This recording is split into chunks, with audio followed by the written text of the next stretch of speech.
Yaya of Manu, my friend of Manu.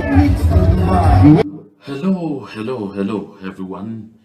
You're welcome to the JMA Connections on this Friday. This Friday is, of course, the 12th day of June 2026.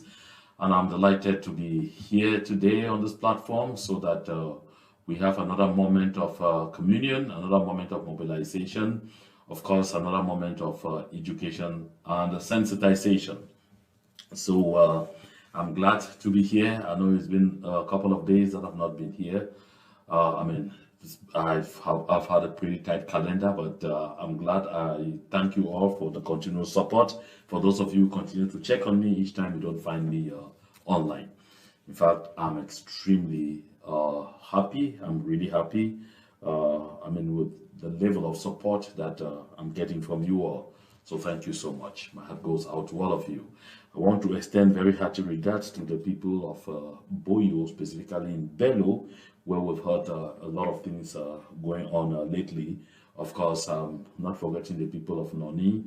I hope that the people are taking heart that way and, cautioning our sisters to be careful when they are dealing with the talks on La République du Cameroon, because you should know that lodging around with those colonial forces means that you're putting your life in danger, because you could suddenly discover that you are with the wrong company, you are with them at the wrong place, and of course you're with them at the wrong time, and you could easily become collateral damage. That's why when I see some people write, they say that civilians are killed and then blamed. I say simply, a misunderstanding of these things. This is why I never relent drawing the attention of our civilian population. Stay clear, stay clear, stay clear on both sides. Stay clear on both sides. Do not find yourself in a crossfire, because, you end up the way those two sisters in Noni ended. I also want to extend very hearty regards to the people of Bui County. Of course, there's been a lot of activities out there, just like there's always been in Fako County of the Southern Zone. So before we start today's conversation, let's share this thought. This thought may seem banal, but it's very interesting. See, every pattern in your life repeats until you learn the lesson. The moment you choose differently, of course, the loop ends and growth begins. Every pattern in your life repeats until you learn the lesson. The moment you choose differently, the loop ends and growth begins. You see, there are a lot of people in our community who have refused to learn from the experiences of others, which experiences have been unfortunate since the outbreak of the crisis, and of course of the armed crisis in the southern Cameroons, the armed conflict. A lot of people have refused to learn from the experiences of others. One thing, you can't continue doing the same thing that others did and hope that the outcome for you will be different. There may be days that the outcome for you is different, but there will obviously be moments where the outcome will be exactly what it was for others, and of course what it ought to be when you find yourself in those unfortunate circumstances. We've taken time to educate our sisters of the southern Cameroons to stay clear from the colonial forces of La République du Cameroon.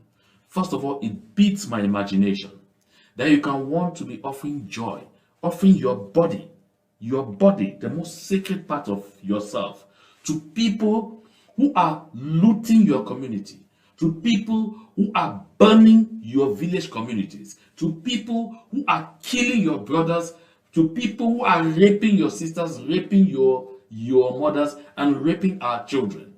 You afford to go, even get into relationships with them, even sleep with them. I mean, that is absolutely outrageous. Really outrageous.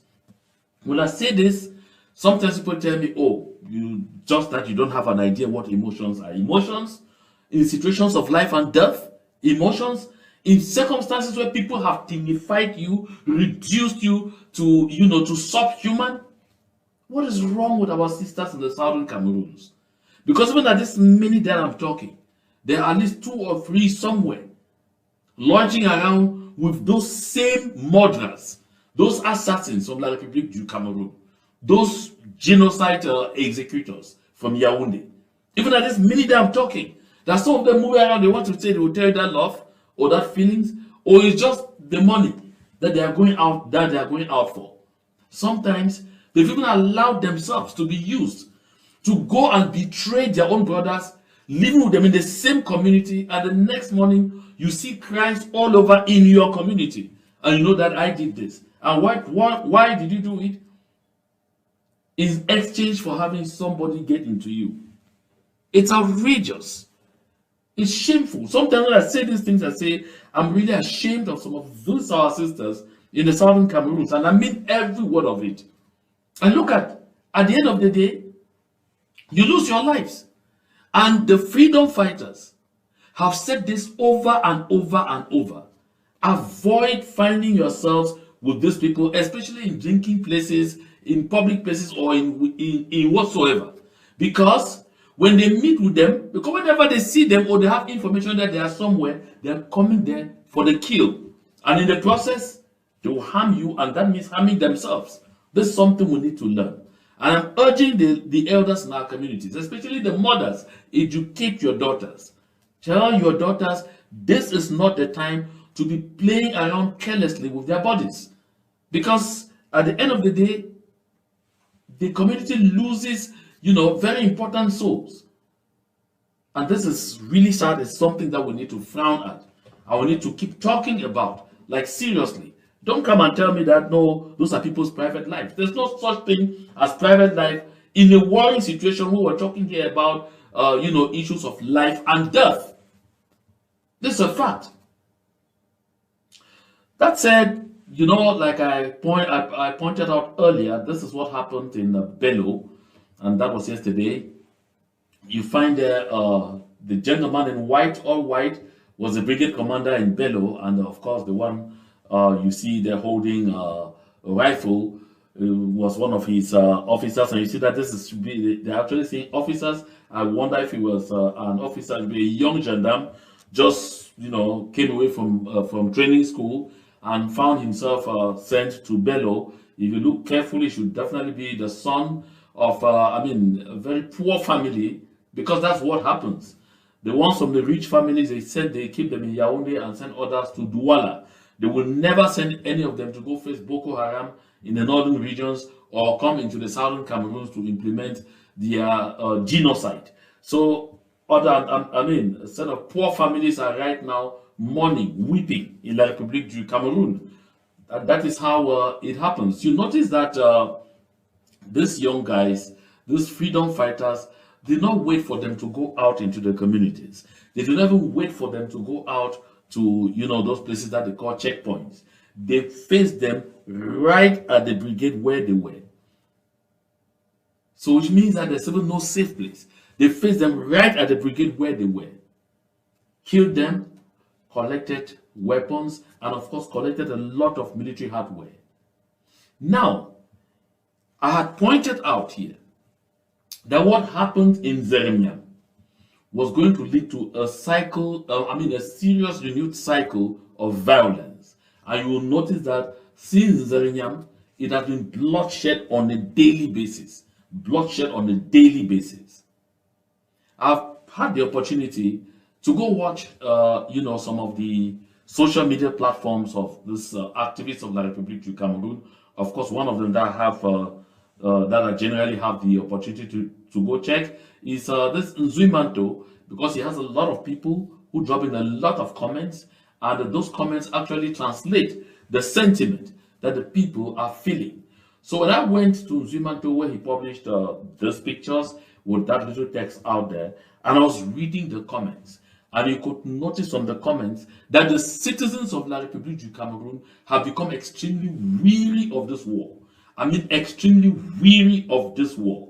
A lot of them are beginning to ask the critical questions. A lot of them are beginning to raise a lot of dust. And I could see some comments that I recognize. Some of these comments are actually from soldiers or gendarme officers who know some of this, who know either one or both of these officers who were killed in Bello, who know them, who had even worked with them. And you see the comments that they dropped there. Those comments were very telling. In some of the comments, they absolutely noted that the time is really coming for the dynamics to change, because a consensus is being drawn right now among the colonial forces of La République du Cameroun. I spoke to some of them in Yaoundé, in Douala, some of them in Limbe, others in Boya, in Kumba, in Bamenda, in Kumbo. That, I mean, this ones, they told me in very clear terms, in very, very clear terms, that they have come to that realization that they are not even just a pawn in the hands of La République du Cameroun. They are also a pawn in the hands of the CPDM, the greedy CPDM politicians of the Southern Cameroons. And I bet you a lot of the things that they told me, oh my goodness. Let's watch on. And you see here... good morning, Amazonian people. Today, the 10th of June, 2026. Here are the Bui Unity Warriors.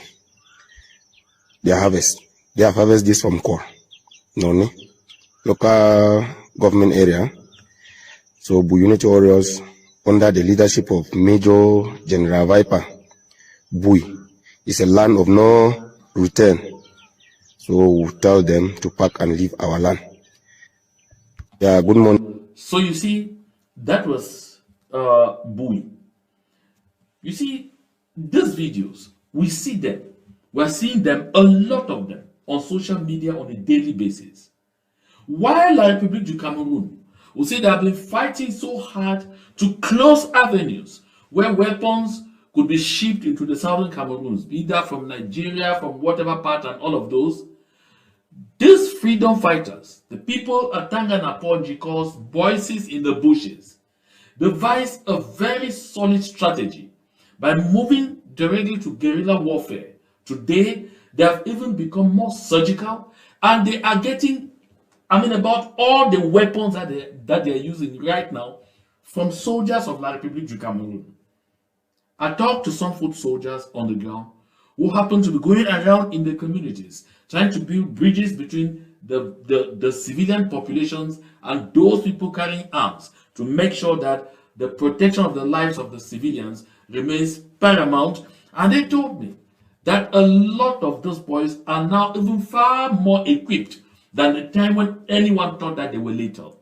That they are very, very equipped, because each strike that they carry on the soldiers of La République du Cameroun, they return with a lot of military hardware. Sometimes we just see the rifles, like they'll show off like this, but there are bullets. There are too many other things that they carry. And right now, they have a lot of sophistication. But the situation gets even dicier.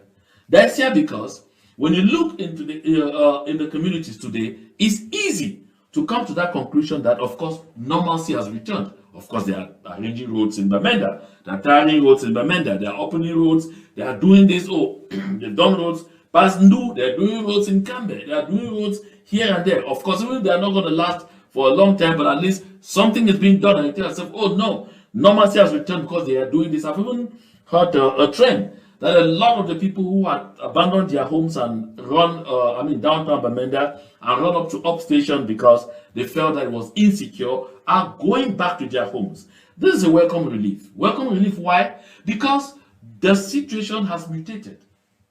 And you need to know this. When you have a liberation movement like this one, you will understand that strategies are changing every day.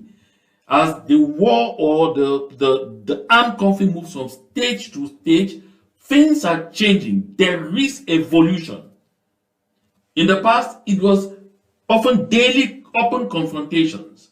So you see shootings here, there, and all whatnot, and the soldiers of the colonial talks of the Republic du Cameroon will come thereafter and raise down the homes of all of those in the areas where those things happened.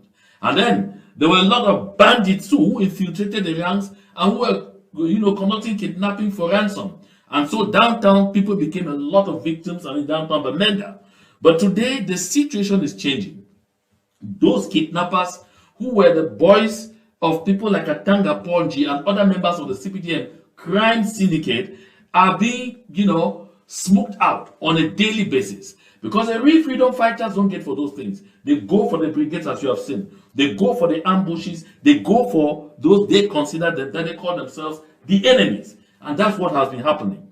And now in a moment, in an era of guerrilla warfare, necessarily the town wouldn't look like it's a dead war zone and all of those things. Because actions will happen sporadically, surgically, and the effects will be extremely deadly. And it takes minutes only for everything to end. Like what you saw happened in Bello, like what you see happen in Noni, like what you see happen in Du, like what you see happen in Moyoka, and all of those things. So that is how they are operating today. And when we talk guerrilla warfare, it means that it's even difficult for those colonial forces to know who their exact enemy is. Because you see, unlike in the past, today, when they do the videos, like just watch this video, to talk about their exploits, you don't see their faces anymore. Everyone anxious to come and say, oh no, it's me, I'm here. Those things have changed. And a lot of changes are happening. And like I said earlier, when I talk to the foot soldiers who are in all the localities, in both the northern and the southern zones, the thing they tell me is they get amused when they hear some of the colonial administrators from the Republic du Cameroon say, oh, they have wiped out those amber boys, like they call them. Now they may have just about 5 or 7 or 10 in the bushes. They are just a matter of a little time and they will all be gone. False. Because my sources tell me the numbers are rather growing. The numbers are rather growing by the day. And of course, for good reason. The misery that is ongoing seriously in the Republic du Cameroon, of course, is also in the southern Cameroons.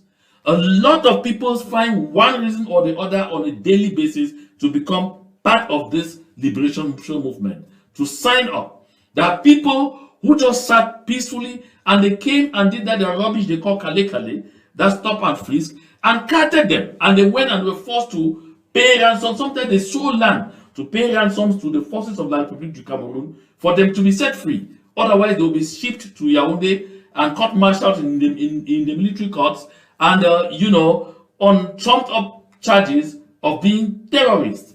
And so a lot of them, when they come away from there, the bitterness, the anger, and the everything, they sign up.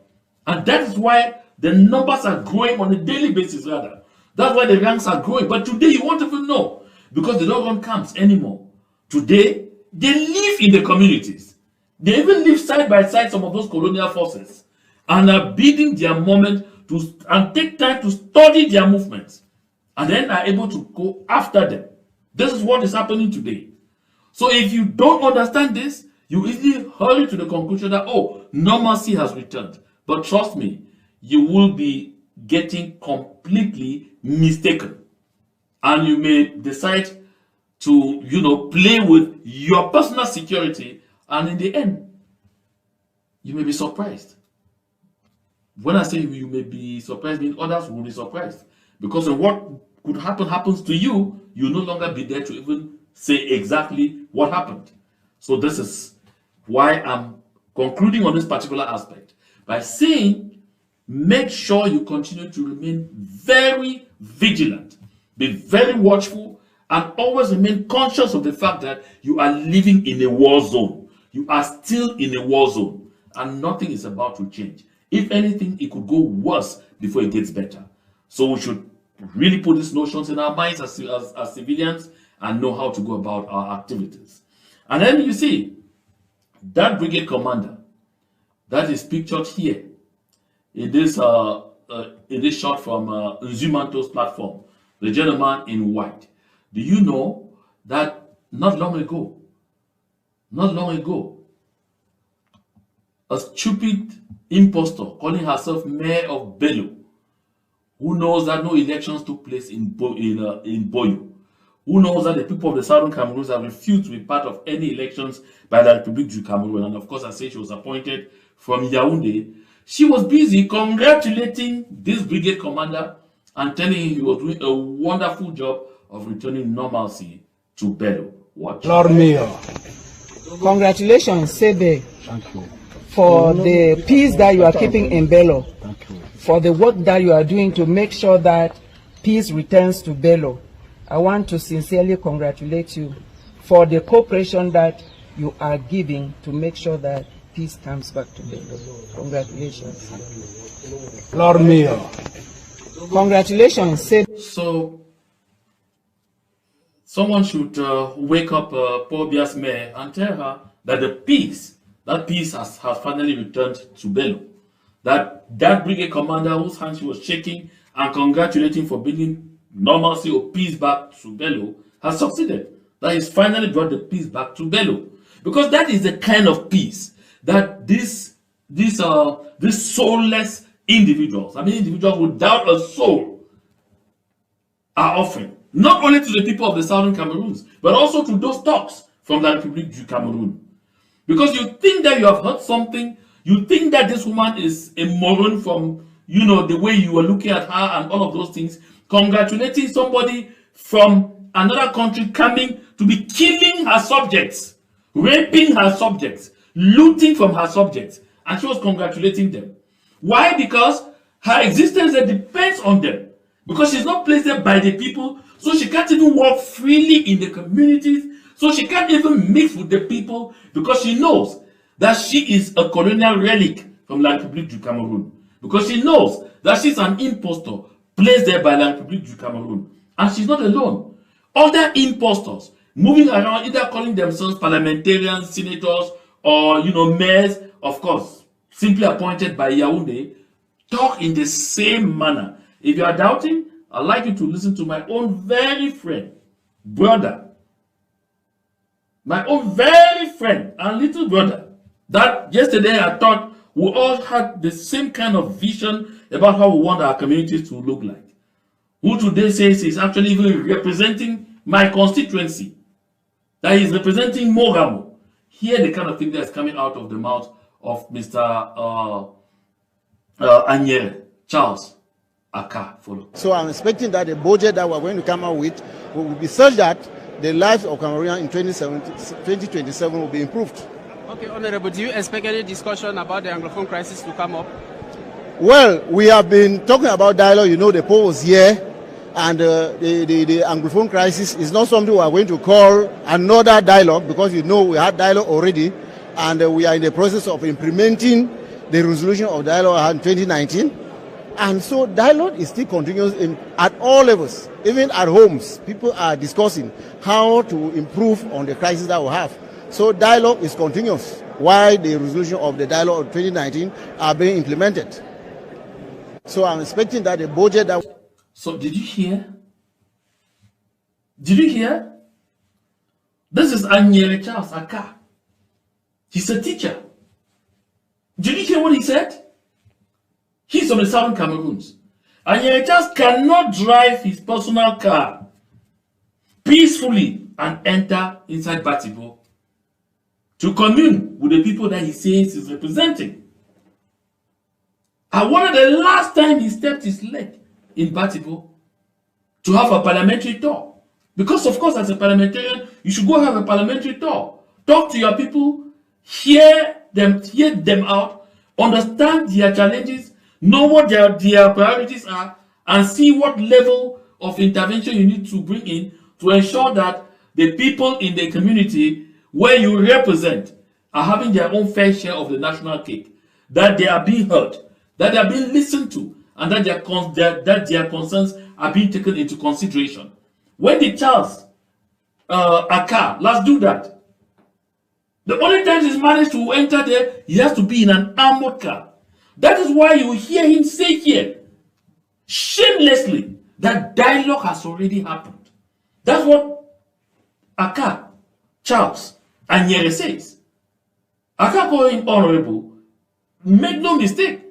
Aka, Charles, and Anyere is a very good friend and brother of mine. We're very close. Those who knew me when I was working at ACN TV Bamenda, you know that whenever you saw me, you see Anyere Charles Aka, and you see the late Director General, the late Pioneer Director General of CCC, the late Charles Angok. We're always inseparable. But I don't know what Anyere Charles has become. To hear this kind of things come out of his mouth. Dialogue had already happened in 2019. Can Anyere Charles tell me where the special status that they collected in 2019 has gone to? Can he tell anybody? Even the Pope got to Cameroon. The Pope, and was talking about the need for dialogue. But he had Anyere Charles and go, dialogue had already happened. So that one, and then people have been talking within the families. So that dialogue has even to happen, but within families. These are people who are completely out of touch with the reality of things on the ground. Yet, they are parading themselves as our representatives. It's not only shameful, it's disgusting to hear Anyere Charles say this, that dialogue had already happened, where he sits there and can't even visit his constituency. And his people are being killed on a daily basis. His people are being tortured. His people are being looted. His sisters, mothers, the wives of his family are being raped on a daily basis. He says dialogue happened in 2019. Those are the people. And I bet you these are the people that those soldiers of the Republic du Cameroon who talk to me are talking about. After him, listen, because I may say like that, you think that, oh, okay, why am I only talking about CPDM? No, listen to O.C. Joshua. That's why I asked you in the cut that I put on YouTube, on Facebook, and on TikTok earlier in the day. I asked if you knew O.C. Joshua. Listen to O.C. Joshua. Question is, are you now hopeful that one day we are going to have a plenary session at the Assembly to talk about the Anglophone crisis? Look, I think that the question I was answering was one on the speech of the Speaker of the House. The speech of the Speaker of the House didn't hold any elements on the crisis. The only element of the crisis he mentioned was the call for peace extended by His Holiness the Pope Leo in Bamenda and in Yaoundé, and notably in the Unity Palace itself. So I stand on what he said, and that is what I'm commenting here today. Question is, are you now... Did you hear that? And did you see the large smile on the face of O.C. Joshua? Did you see that large smile? You recall the smile we saw on the face of O.C. Joshua the day that Tuo was named Speaker of the Assembly. You saw how he was excited, He got right to the point where one of his most ardent supporters, Gary Boy, on TikTok, had to come and say it's so difficult to fight for you, O.C. Joshua. Is this a chairman of the SDF, the Social Democratic Front, speaking like this? O.C. Joshua? Is that the chairman of the SDF? That's even worse than CPDM. When I talk, those people in the SDF who are refusing to see that their party had long been hijacked and had been transformed into a cell of the CPDM, they come after me. I read the comments of Nkem Lemo Dennis, who himself expressed total embarrassment at this statement, and I said, okay, finally someone within the SDF is understanding where I'm coming from. Listen to Ossie. He says, although the Speaker of the Cameroon Assembly said nothing particularly about the crisis in the southern Cameroons, at least he reiterated the call from the Pope about the need for peace that was made in Bamenda, in Douala, in Yaoundé, and all over the place. And that is what he, O.C. Joshua, supports. That's what he stands for. So Osi Joshua is aligned with the Speaker of the National Assembly, who didn't care to talk about what is happening in his land. This is embarrassing. Very, very embarrassing. And I know that those who are still real, true, die-hard militants of the SDF party should be scratching their heads right now and asking themselves, like, seriously? I know that's a question they should be asking themselves. That, like, seriously? Like, seriously? But that's O.C. Joshua.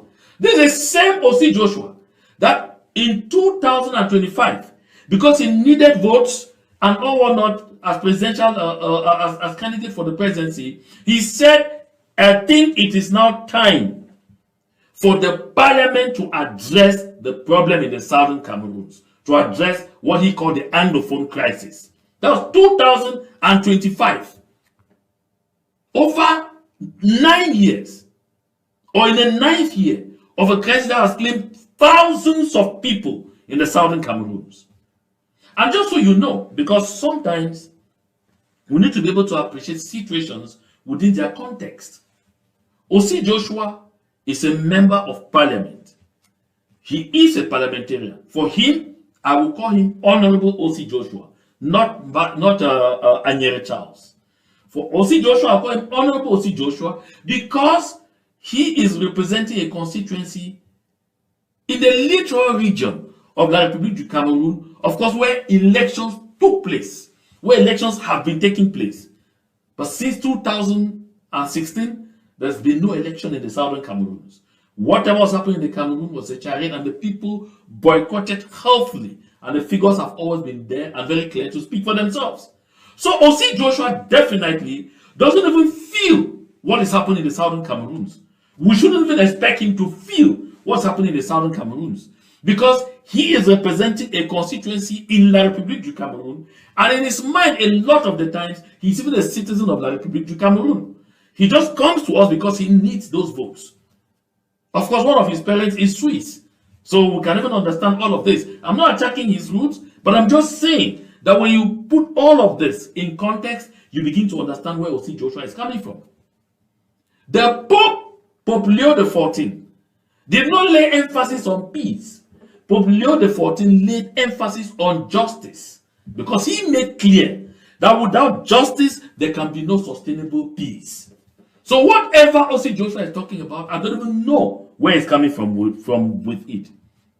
And with this now, I want to establish that while they are there doing all of this trash, rubbing themselves in the mud, saying all of this inanities to protect a non-Nigerian, to protect a colonial administration in the southern Cameroons, while those soldiers of the Republic du Cameroon, the brigade commander, the young man, and all of those people are getting killed and all of those things, Chantal and her daughter Brenda are busy out there in Switzerland having fun. I mean, they are busy having fun like there is no tomorrow. As you can see there, they are busy squandering money from resources tapped from the southern Cameroons. They're busy enjoying themselves. And even those soldiers are beginning to take note. They're beginning to point out this thing will not end well. And this is a message that I want to share in the interest of those lost souls calling themselves politicians from the southern Cameroons. You should know this. A lot of those soldiers have come to the final conclusion that they are dying in the southern Cameroons to protect you, to protect your selfish interest. And their disgust, something they are just beginning to come to terms with right now, is that even you, those politicians, are never ever ready to tell the truth of exactly what is happening on the terrain to Paul Biya, to the ailing Paul Biya, or those who are even sitting for him in Yaoundé. And so, they always go around with that notion that the situation is under control. And because they count on them to maintain them against the will, against the wishes and aspirations of their people. And so therefore, when they are dying in droves, they often don't see these very wicked, selfish, and the soulless southern Cameroon's politicians coming to their funerals, going to comfort their family members. Sometimes in protecting them, they said they even get killed in armored cars when those devices explode. Sometimes in going to make sure that they help them to go stand and do figureheadism, just so that they should be able to come and justify that they are representatives, elected representatives of those communities. Some of them die in the process, but never has any of these demagogues gone to their families or even attended their funerals. And so therefore, they are beginning to say that a day will come when they will take care of exactly what the problem is, because they are beginning to identify these people as being the problem itself. This is something that you should take note. Do not say tomorrow that you were not informed. When I was nosing and I was talking, I got all of these facts. And I'm sharing with you here free of charge, just so you know. You have time to be mindful of your activities. Because the clock is ticking, you are being watched, and trust me, when the chaos that has to happen in the Republic of Cameroon comes, pigs will beg for wings to fly. You can laugh at what I'm saying, or you can take me seriously. But trust me, I'm not kidding what I'm saying. I spoke to the right people, and I know what I heard. And I've said the one that I could say, and safely too. Let's take a quick 30 seconds break, and then when we come back, we'll get into what is happening with the GCE board.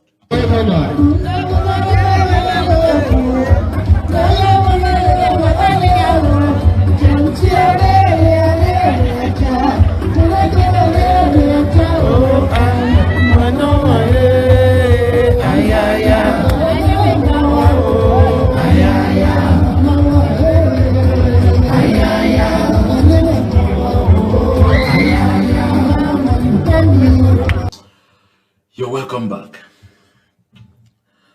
The GCE board has been in turmoil ever since it became clear to everyone that the papers or the examination questions were leaked out electronically and were being sold on black markets here and there, like you sell bread, like you sell fruits. And before they knew it, the questions were almost everywhere. Questions of papers that were still to be written. And it got so bad that it forced the GCE board to simply go right ahead and reschedule a number of papers. The GCE board was left with no choice but to reschedule these papers because I bet you the situation was so bad. Was so bad. The situation was bad. And right now, you have heard the stakeholders trading accusations here and there and all over the place. This is something that is somehow really worrisome. Really worrisome. Yeah, it's a situation that is worrisome. And it got so worrisome that even the common man in the streets, they are beginning to talk. They are beginning to say things. And questions are being asked. What happened to the GCE board? To put this conversation in context, you know, the quality of the GCE examination had been dropping over the years from the time they stopped printing the question papers in London, from the time that the GCE was being, set and administered in collaborations with the United Kingdom. So when they returned this thing to Cameroon, the standards began falling so bad, to the point where 1992-1993 academic year was literally sacrificed because of massive protests led by the Teachers Association of Cameroon, TAC, and its president at the time was Andrew Azonwara, who is now a staunch supporter of the CPDM, the same party that was doing everything to make sure that the people of the Southern Cameroons will never get what they want. And so the people were clamoring for the creation of an independent examination board. An independent examination board with no control, nothing whatsoever from the ministries or from the central administration in Yaoundé. The fight was serious. In 1993, it was so bad that our parents, old fathers and mothers, got out to the streets in Yaoundé. La République du Cameroon did not waste time doing exactly what it does on our people. Water cannons were all over the place, and some people received bashings in the eyes that they even went blind fighting for the GCE board. In the end, they're fighting for an examination board. In the end, La République du Cameroon, when they were really pinned to the ground, they decided to grant it but not call it an examination board because they felt that examination board was more comprehensive and gave it a lot of powers and could give it a lot of autonomy, a lot of independence for their liking. Because they always have to be able to nose into what is going on in the Southern Cameroons, nose into the quality of our education, make sure they water it down to the point where we start training people as useless, permit my usage, as those that are trained in the system of La République du Cameroun, which is of course a system imported from France. Because make no mistake, France continues to participate at least 80% in defining the educational policy of La République du Cameroun. I mean France. And they should be at the origin of all of what you are seeing happening in the GCE board today. So finally, when the arm twisting was so much, the union created the GCE board. But before they created the GCE board, they offered themselves something they never needed, the Office du Baccalauréat. And that was created first before the GCE board. The Office du Baccalauréat was created first before the GCE board, because that's what they do. When we clamor for something so hard, they need to offer it to themselves first before they come to us, because it will be an aberration to just give us what we asked. And so, over time, there were a lot of efforts. The fight had continued to keep the GCE board autonomous, to make it have some degree of autonomy. Yaoundé kept trying to pull the strings, especially from the level of finances. But at the level of the operations, no, they were still at a distance. They were still at a distance. Until they discovered what they needed to do. And what did they need to do? Pick Nalova Lyonga from Boya and appoint her Minister of Secondary Education. And then they went ahead and used her to do what several years of trying had failed. When this thing just happened, when this disgrace became public knowledge, this is what Nalova Lyonga said. I've left the GCE to work. All I've told them is that you have to digitalize. But if you go too much pressing them, they say you're putting pressure on them. I've left them to work. But I cannot leave. For how long am I going to let them do what they're doing? It's not that to let them do what they're doing, or to let the public do what it is doing on the GCE board. For how long are we going to have such exams and they tell you that, oh, these are your exams? Is that how you run exams in Cameroon? Is there a difference? Somebody has to tell me. Is there a difference between standards in Cameroon and standards internationally? Is there a difference? No. And are we going to make the difference by having some stupid things that come out called exams that everyone knows? No. Standards are standards. International standards are for all of us. This is globalization. So a standard in Cameroon should be as good as a standard in Britain. And as I've said, we have a heritage, and I am keeping that heritage. And that's what Cameroon opted for. We have taken the heritage. Let us keep the heritage. Let us stop blaming people. It is not francophone. It is not anglophone. It is not they are taking this. They are taking what? Something which is already rotten. Why are they even taking it? We have to fix it before anybody feels like taking it. It's a rotten piece of thing. You know, we cannot have it. I have left the GCE to work. Now, when I listened to this thing from Nalova Lyonga, I asked myself if she even had the time to listen to herself talk. If Nalova Lyonga had the time to listen to herself talk, what is she talking about here? What crap is she talking about here? What crap is that she's doing out there?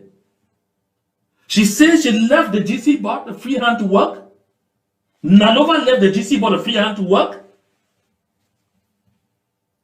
Listen, when Nalova Lyonga 5 years ago decided to end the contract of the Cosmos Education Press that was printing the GCE board examinations, she was warned, she was notified, she was sensitized and educated to the fact that you are carrying this thing to go and give companies in Yaoundé. What has been happening to the back examination will be what will begin happening to the GCE examination. Because the key of this whole thing is confidentiality. And we know that in the Republic du Cameroon, everything is bought and sold to the highest bidder. They don't bloody care. They don't bloody care. 5 years down the line, what has the GCE become? Nalova Lyonga decided to end that contract with Cosmos Education Press and transfer the printing, the handling of the most sensitive part of the GCE examination to Yaoundé-based companies run by Betty Lotz, because she needed to curry favors to make sure she would stay in government as long as possible. She didn't care about the interest of the people of the southern Cameroons. Dorothy Njoma had fought with all her might, even being a member of the CPDM political bureau. Dorothy Lemunga Njoma fought with all her might over the years to protect the integrity of the GCE board and the GCE exam. But when the baton passed to Nalova Lyonga, this is what she has done. Because she left from being a vice chancellor of the University of Boya to becoming Minister of Secondary Education. And Yaoundé did not appoint her innocently. No, they knew why they were doing so. The purpose was they needed access to this GCE exam to do to it exactly what is being done now. And just so you know, the meddling of La République du Cameroun into the educational system of the southern Cameroons is one of the main causes of, or is one of the drives behind this phase, the outbreak of this phase of our liberation movement. Because there were two things: our educational system and the legal system. In 2016, we had the lawyers, and then the teachers, and then the entire civil society of the southern Cameroons that joined them to form the consortium. So when Nalova Lyonga opens her mouth and is saying this trash that she's saying here, I thirst that someone reminds her that everything that is happening now lies squarely on her shoulders. Nalova Lyonga, all of this lies squarely on your shoulders. She's responsible for this trash that we are seeing now, responsible for this crap. And it's not like she was not warned. She was carefully warned. And now she's talking about, oh, you're saying that they have taken over. Taken over what? It's not francophone, it's not anglophone. Like, seriously? Why did our people then go fighting? Some losing their eyes, some losing limbs, some even in the end losing their lives to get that GCE board? Why were we fighting for that autonomy?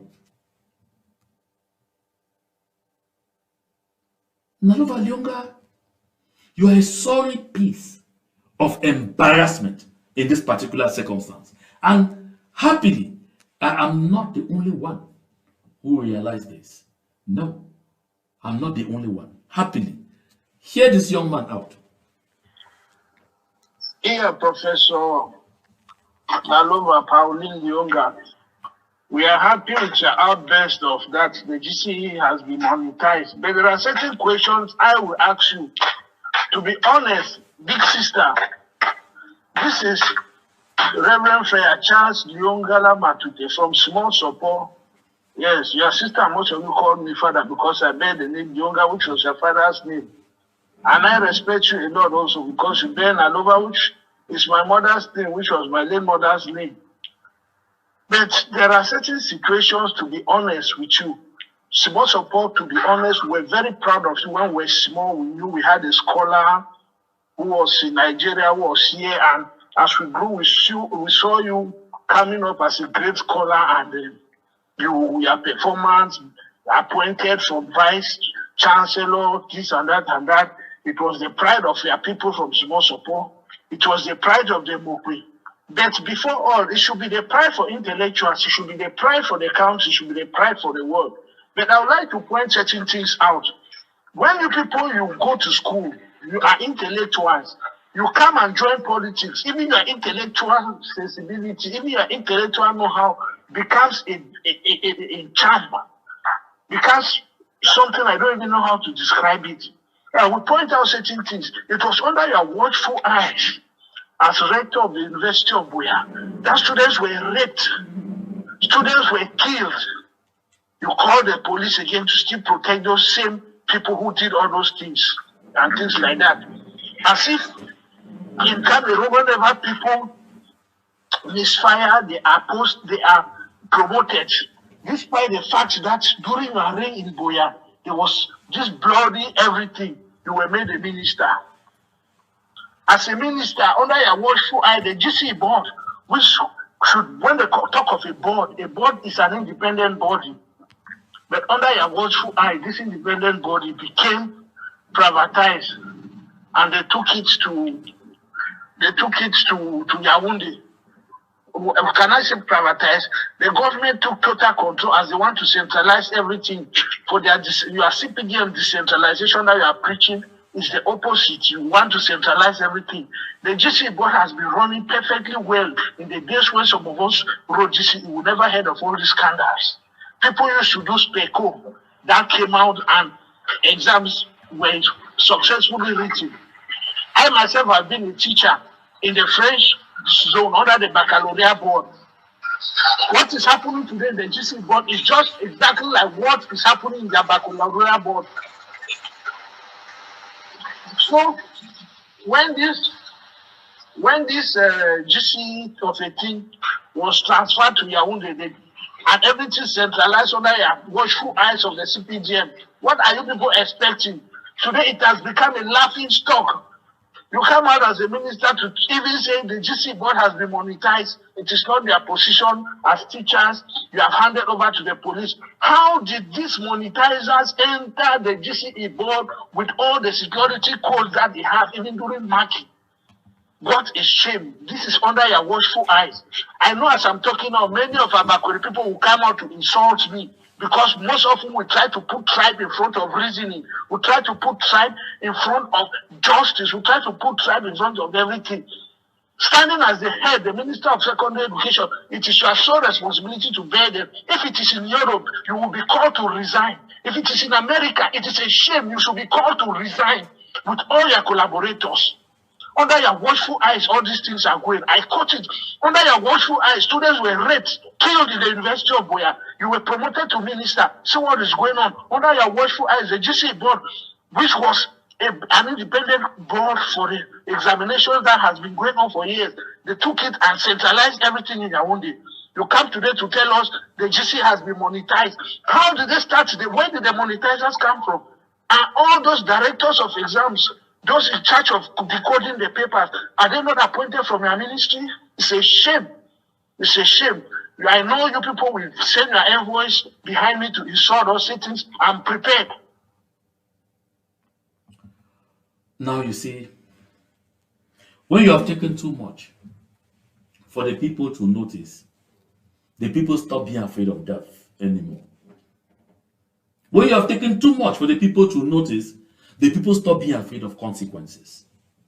Because you see, to add insult to injury, after Nalova Lyonga, conscious of the fact that she is behind the destruction and the desecration of the GCE board, that our people fought so hard to achieve, she got up and tried to raise a tribal cabal to go after the transition team in places to say someone, of course, someone's head may have to be sacrificed. But because, oh, that transition team now is led by someone from that area now, from those people we don't like. So now she will come up and back. Oh, I left the GCE board a free hand. What is happening there? No. Nalova Lyonga. People can no longer be fooled anymore. That's why this is your own brother. From your backyard, small support, drawing your attention and telling you. It's not an anonymous audio. He gave his name, described himself so well, so you should know exactly who is talking. And one thing he said, which I must reiterate, and I've said this over and over. No matter how educated you are in that triangle, once you join the CPDM, all that knowledge disappears. I can't tell you the embarrassment I had someday that I watched my own friend, a nice, intelligent, and very focused gentleman, my dear brother Mark Bolak. Oh no, that guy is a very intelligent guy, very focused, very resourceful, and always on the go around the world, dishing out knowledge in places which are very respectable.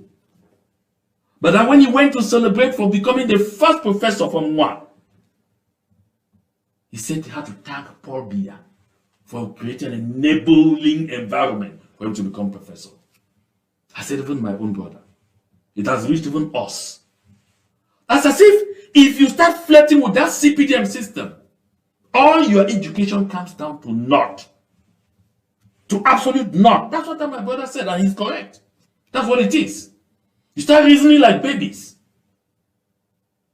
Nalova Lyonga decided to reverse the gains that Southern Cameroonians fought, toiled, gave their blood, gave limbs, gave sight, and everything to achieve.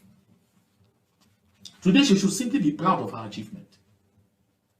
This is who the people of the Cameroon have always been. So taking it to them wouldn't have, whoever expected a different result should simply be drunk.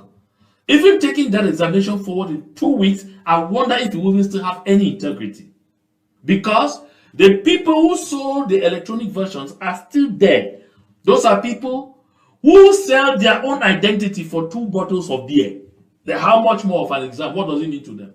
They don't even bloody care what it is. It's just so disgusting. And this is one of the reasons we have to fight tooth and nail until we get La République Cameroon out of our land. Until we take back our country and restore the very soul of our country. You look at all of those demagogues. All of those people coming that are talking up. Just hear them. They sound worse than toddlers from a kindergarten. Those ones can better articulate what is going on in the Southern Cameroons than these people that may give myself the liberty to address as morons. Shameful. Hey folks, I want to thank all of you who were part of this broadcast. I would like to end here. And of course, trust me, I'll be looking up to I'll be looking forward to your feedback. And if this is the first time that you're visiting on this channel, go right ahead and hit that subscribe button. And of course, do not forget to share the link. If you are part of this live show, please share the link. Share the link as much as possible. That's what we always do on this platform to make sure we reach as many people as possible. And of course, do not forget to drop your comment at the comment section. Make sure you are addressing the issues. Don't insult individuals. Let's stay on the issues. Of course, there's so much to say on the issues. Be part of the conversation. Be part of this liberation movement. And of course, don't forget to drop drop a like. I mean, those likes, they always go a long way. they are also a form of encouragement. And so if I were asking for tithe, the tithe I'll ask is, you know, a like. So I'd like to thank all of you for your very kind attention. Until we meet back on this platform tomorrow, Saturday, have a nice time and enjoy this beautiful piece as you go.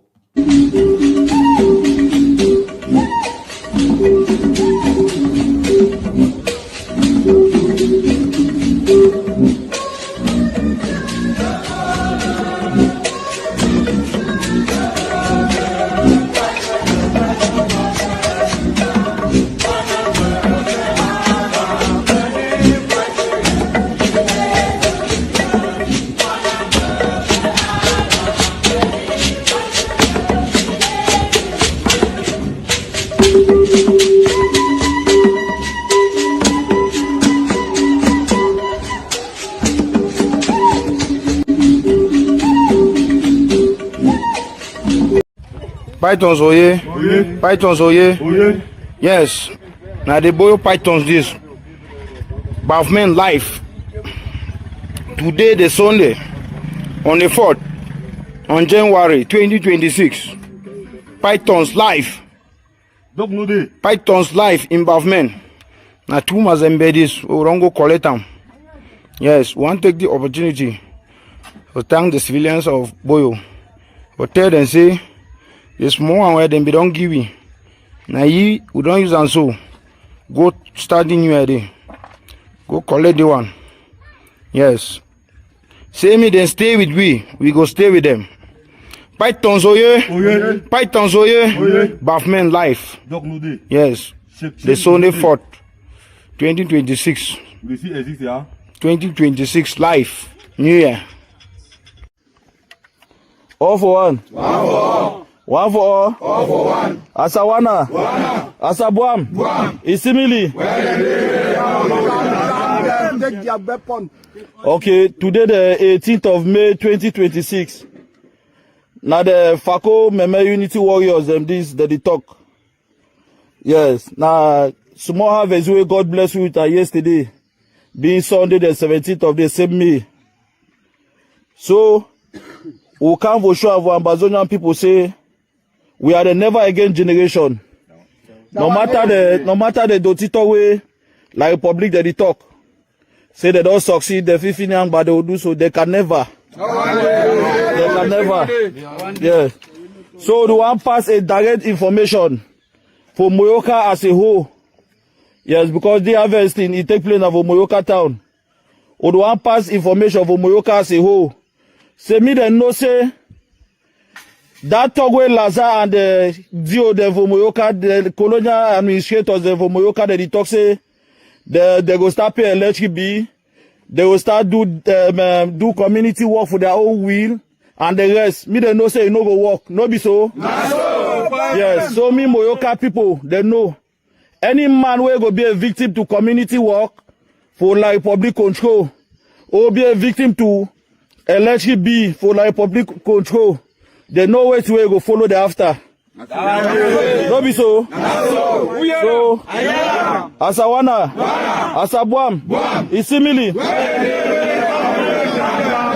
So una get to understand Ambalan. The whole Ambazonia una understand say there's no like public occasion or any celebration for like public as far as this war they continue. No, we say no to 20 May. No. Any man where they go catch you for video or anything where they for 20 May celebration, may he go get himself to blame. No be so. Asawana, Asabuam, Isimili. Yeah, I go use the opportunity to thank all the brave fighters, the leaders and the soldiers, the way they take this time for say me they go defend Amazonia and they come out with victory. No be so. Oh, una pleasant day. Yes. So, Malian squad una pleasant day. Yes.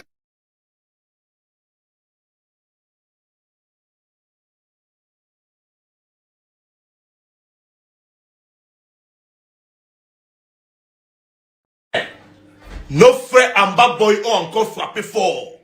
Voilà 2 soldats qui nous ont encore quittés. Mais mes frères militaires là, policiers la bille. Vous défendez quoi dans le nozo? Vous cherchez quoi dans le nozo? On vous parle d'un peuple qui se bat pour sa liberté. Comme le peuple francophone n'a pas le courage de se battre, comme nos frères du nozo de se battre. Vous vous battez tout le temps là-bas. Vous endeuillez vos familles par rapport à quoi? Pourquoi? Pour ça, voilà Judith Rachida, PDG de Cantel, en train de faroter l'argent. Quand vous vous levez le matin, vous n'avez même pas de quoi manger. Vous vous levez le matin, vous n'avez pas de quoi boire. Vous n'avez pas la possibilité d'envoyer vos enfants à l'école. En 2025, on a volé vos élections. En 2018, on a volé vos élections. En 1992, on a volé vos élections. Un vieux père de 93 ans. Vous partez là-bas, vous daillez pour qui? Pourquoi? Voilà la plus grande tchélée du pays à qui on est en train de donner l'argent. Vous vous battez pour qui? Pourquoi? Les chrétiens coûtés sont là-bas, ils mangent leur vie. Les juges Rachid, PDG de Cantel mangent leur vie. Tous les ministres sont là-bas, ils mangent leur vie. Vous vous gotez, vous daillez. Daillez même au moins pour la bonne cause. Ce n'est pas la secte pourquoi que vous êtes en train de combattre, les gars. Vous êtes en train de combattre vos propres frères, de vos compatriotes. On ne vous a pas envoyé qu'il aime les terreaux. On vous a envoyé qu'il aime vos propres frères. Vous allez vous partir. Et tous les jours, vous daillez. Vous croyez que nous, on peut être contre nos frères en bas, boy?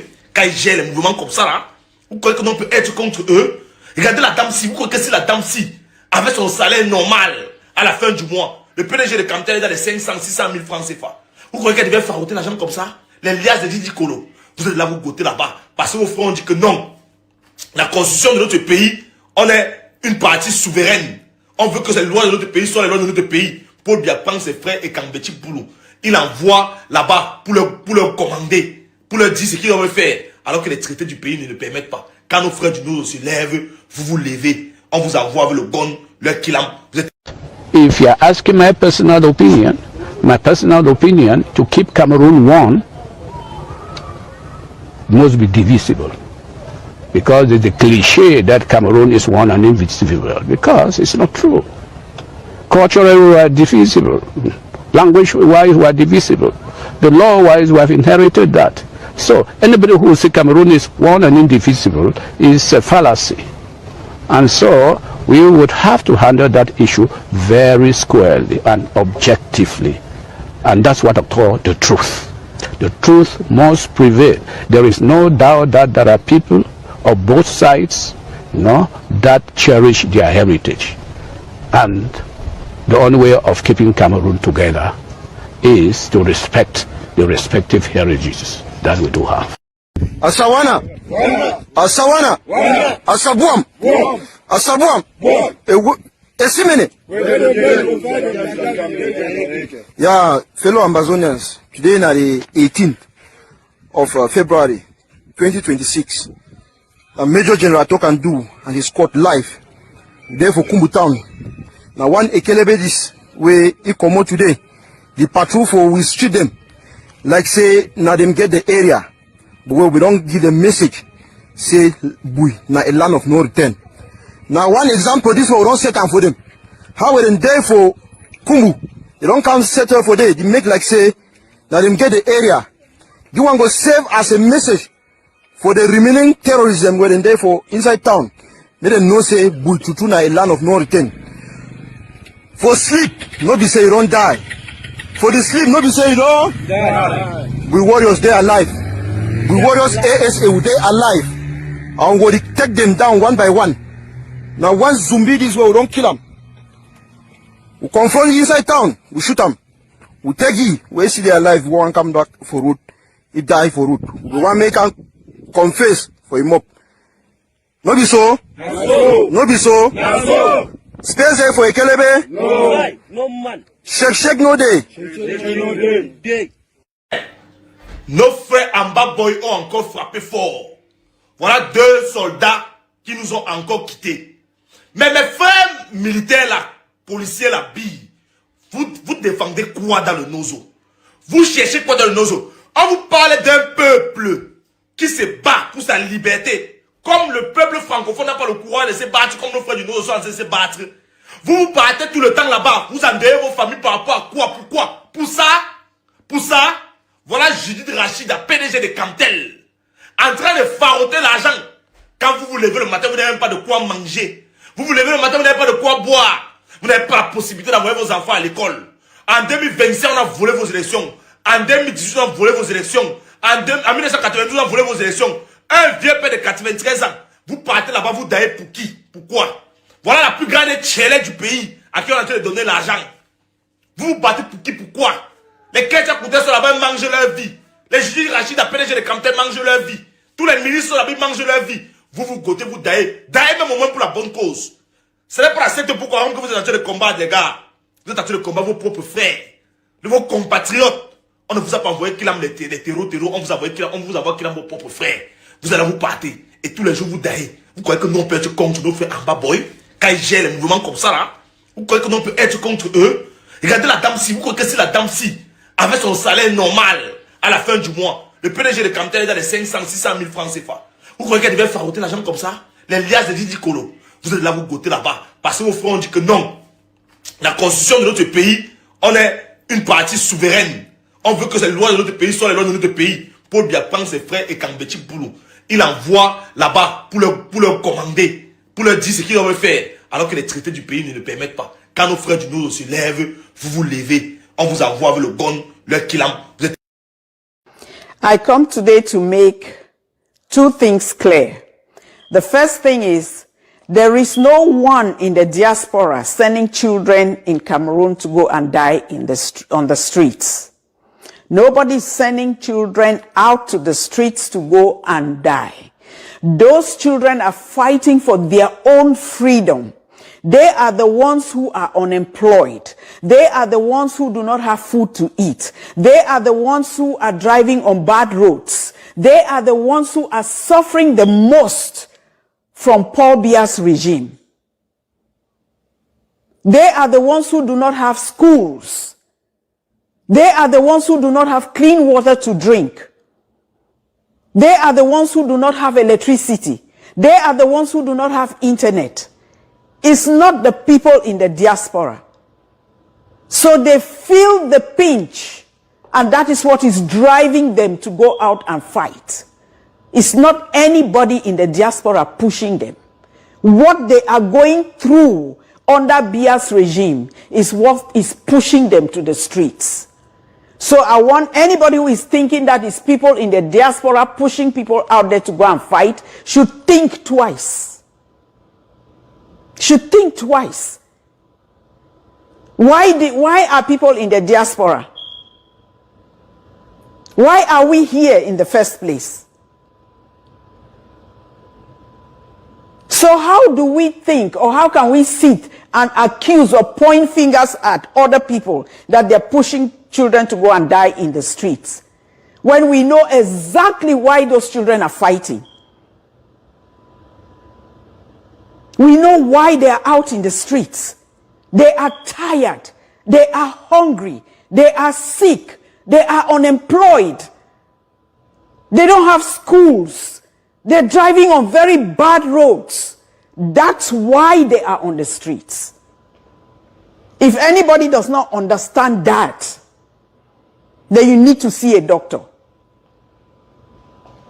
The second thing I want to make clear is the hypocrisy in all of this. We cannot pretend that we feel for those children, or that we feel for the families who lost loved ones in the Anglophone fight, and yet we sit with the same people who go out campaigning for Paul Biya. We sit on the same table with them and dine with them in the name of schoolmates, classmates. We cannot be dining with those people. We cannot even be having a conversation with them, knowing that they are the ones enabling Paul Biya to do what he's doing. That is hypocrisy. That is hypocrisy. We have seen all the Anglophones in high-profile offices who went out there to campaign for Paul Biya, who said Paul Biya has built schools when Paul Biya has not built any school. Those who went right to Bamenda and said Paul Biya has built roads when he has not built any roads in Bamenda. If anything, they have killed our children. And all these people are responsible for the death of all the Anglophones who died. All of them. Every Anglophone serving in this regime is a traitor. Every single one. And for us to sit with those same people, look at them in their faces, have a cordial conversation with them, to the point of dining with them, then we are not different from them. Then we can consider ourselves enablers as well. I'm saying this because I talked about it on a forum, and I got some calls and some messages from members of those forums asking me why I should say that people should be excommunicated from groups. Really? Really? Why this hypocrisy? Why? And we are saying we want a better Cameroon? Why are we pretending? Why are we pretending? If you can stand and talk against Paul Biya, and you cannot talk against those who are supporting and campaigning for him, knowing exactly what he has done, then even you who called me, or you who sent me that message, just don't want to call names.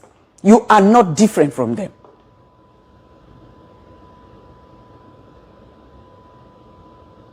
You're not different from them. Some told me that we should respect their beliefs. You should respect the belief of someone who believes that other people's children should be killed, that people should be kidnapping people, that those are the beliefs you want us to support. It is not as if there are two parties or people are disagreeing on policies. That is not the case here. It's not as if we are disagreeing on policies. If that was the case, that would even be better. Because